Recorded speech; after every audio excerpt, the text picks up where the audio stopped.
Olá, alunos, sejam bem-vindos a mais uma videoaula. Aqui quem fala com vocês é o professor Igor. E na videoaula de hoje estaremos estudando sobre a nutrição dos vegetais. Este conteúdo está no capítulo 3, na página 260 e página 261. Gente, então para que o vegetal ele possa se desenvolver adequadamente, vai precisar de algumas condições básicas para o seu desenvolvimento, tá? Quais condições básicas são essas? A água, nós temos aqui um exemplo da água, sais minerais, olha aqui alguns sais minerais que são importantíssimos para o desenvolvimento da planta, tá? Nós temos também a luz, que vai ser importante para a fotossíntese, não é isso? Gente, em relação aos nutrientes que a planta utiliza, eles podem ser divididos em macronutriente e em micronutriente. Esses termos, gente, não estão relacionados com o tamanho do nutriente em si, mas sim com a quantidade, né, que a planta vai ser utilizada. Por exemplo, os macronutrientes vão ser nutrientes que as plantas vão utilizar em uma quantidade maior. Já os micronutrientes são nutrientes que a planta vai utilizar em quantidade menor. Então aqui nós temos alguns nutrientes, né, os macronutrientes, que são importantes para o desenvolvimento da planta e seus papéis fisiológicos. Por exemplo, o nitrogênio ele é essencial para a síntese proteica de ácidos nucleicos. Aí o fósforo é essencial para a síntese de ATP, o potássio está relacionado com as trocas iônicas entre célula e o meio, o enxofre é utilizado para a síntese de aminoácidos e o magnésio é um componente molecular da clorofila. Gente, esse conteúdo que não está no livro, eu estou trazendo para vocês esse conteúdo como conteúdo extra, tá? Já que o nosso conteúdo é tão pequeno, então por que a gente não aproveita para ampliar mais nosso conhecimento, tá bom? Pessoal, então a nutrição dos vegetais vai envolver a absorção, né, o transporte e a distribuição de água e de sais minerais para todas as partes da planta, né? Esses processos eles vão ser feitos por meio de um sistema específico de condução que vai percorrer todo o organismo vegetal. Assim como fosse o sistema circulatório nosso, os vegetais têm um sistema próprio deles de condução e de absorção dos nutrientes. Então, sobre o sistema de absorção, ele está presente lá nas raízes. Lembra que nós estudamos o sistema radicular, né? Que em certa parte da raiz nós vamos ter pelos absorventes, que vai ocorrer a absorção de água e nutrientes, tá bom? Nessa imagem aqui, nós temos um corte de uma raiz, olha aqui, um pelo radicular, um pelo absorvente, né? Onde vai ser absorvida a água por ele. Essa água vai ser transportada entre as células presentes na raiz ali e levada até o xilema, que é um duto condutor de água e de sais minerais e vai conduzir essa água e sais minerais por toda a parte da planta. Lembrando que a solução de água e sais minerais absorvida pelas raízes e que é distribuída pelo vegetal, para todo o vegetal, né, chama-se seiva bruta. Então, toda vez que falarmos de seiva bruta, é a seiva, é o conteúdo que foi absorvido pela raiz, e esse conteúdo é o que? São água e sais minerais que estavam presentes no solo. Então, na planta, nós temos dois sistemas de condução. Nós temos o xilema e o floema. O xilema ele vai transportar a seiva bruta até, né? Observem as setinhas aqui, ó, que o movimento é ascendente, ou seja, está subindo das raízes até o ápice da planta. Então, ele vai transportar principalmente a seiva bruta, vai transportar a seiva bruta, que são água e sais minerais, que são absorvidos pela raiz e vai ser distribuído por toda a parte da planta, tá bom? O floema, ele vai conduzir, que chamamos de seiva elaborada, que são produtos produzidos pela fotossíntese. Então, a seiva elaborada é produzida nas folhas, né, que é o principal órgão da planta, que vai fazer a fotossíntese.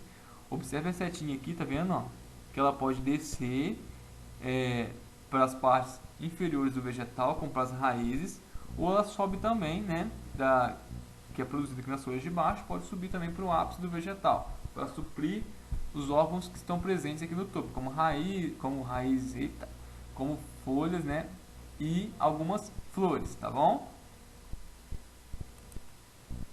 Então, recapitulando, nós temos nas plantas dois sistemas de condução. Temos o xilema e o floema. O xilema vai conduzir a seiva bruta. A seiva bruta são água e sais minerais, ou seja, os nutrientes, que são absorvidos nas raízes e é distribuído por toda a parte da planta, tá? O floema vai transportar a seiva elaborada, que é um produto, que é uma seiva produzida pelas folhas, ou seja, através do processo de fotossíntese. O que a fotossíntese produz? Glicose, né? Então, essa glicose vai ser transportada para os demais órgãos vegetais para suprir eles, né? De forma para fazer a nutrição eficiente. Por exemplo, as raízes, ela é um tecido vivo. Se ela é um tecido vivo, ela precisa de nutrientes. Então, se ela não faz fotossíntese, de onde vem os nutrientes dela? Vai vir das folhas. Então, por isso que o floema tem também esse movimento descendente aqui que vai descendo para suprir as necessidades da raiz, tá bom? Então, o floema e o xilema, eles vão se apresentar nessa configuração aqui no tronco dos vegetais, onde nós temos a parte mais interior, aqui nós temos o xilema, e na parte mais exterior nós temos o floema, tá? Então, lembrando que o xilema conduz água e sais minerais, a seiva bruta, e o floema é a seiva elaborada, que são produtos da fotossíntese, tá? Quando alguém de repente quer matar alguma planta e não quer cortar ela assim para removê-la completamente, eles fazem geralmente um anelamento no caule da planta, chamado de anel de Malfig, que remove essa parte exterior da planta aqui, né, da casca dela, para que ela vai morrendo lentamente. Então, se a gente removeu essa parte exterior da planta aqui, qual parte nós estaremos removendo? A parte do floema. Lembrando que floema são produtos da fotossíntese, ou seja, vai levar nutrientes às raízes. Então, as raízes sem esses nutrientes, o que vai acontecer? Ela vai morrer. Então, a planta ela vai morrendo aos poucos. Aqui nós temos uma imagem, né, uma ilustração de como mais ou menos é esse anelamento. Então, todas as vezes que vocês virem alguma árvore com essa estrutura aqui de anelamento, você sabe que o pessoal fez justamente para matar a árvore, tá bom? Então, galera, vocês devem estar me perguntando: mas como que ocorre a condução de água, né? Como que a água sai do subsolo e consegue atingir até o topo das árvores? O que acontece, gente? A água, ela tem uma propriedade muito interessante, que é a coesão molecular.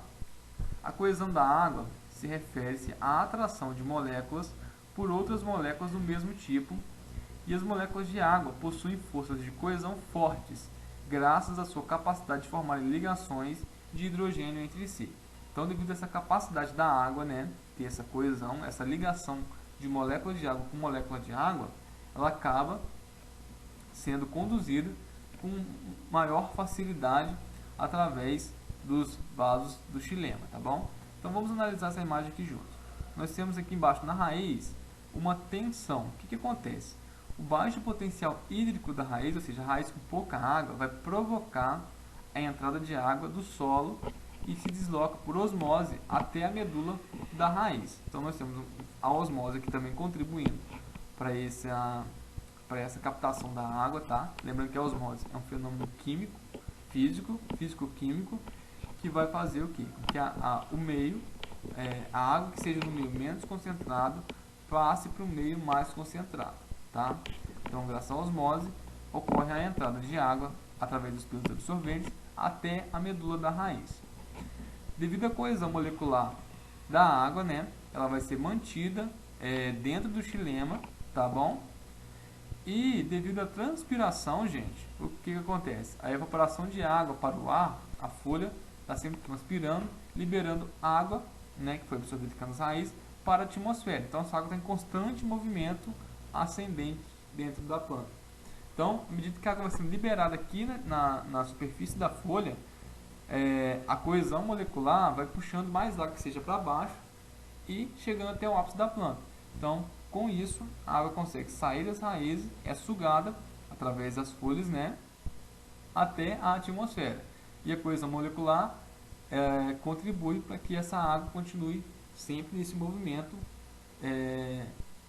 de subida através do corpo da planta, tá?